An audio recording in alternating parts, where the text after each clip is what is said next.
बिस्मिल्लाहिर्रहमानिर्रहीम।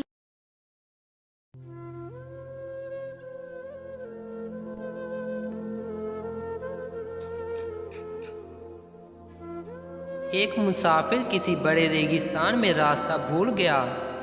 बदकिस्मती से खाना भी ख़त्म हो चुका था और बर्दाश्त की ताकत भी ना रही थी। हाँ, कमर से कुछ रुपए बंधे थे। जब इर्द गिर्द फिरकर गरीब ने कहीं राह ना पाई तो बेचैनी से जान दे दी।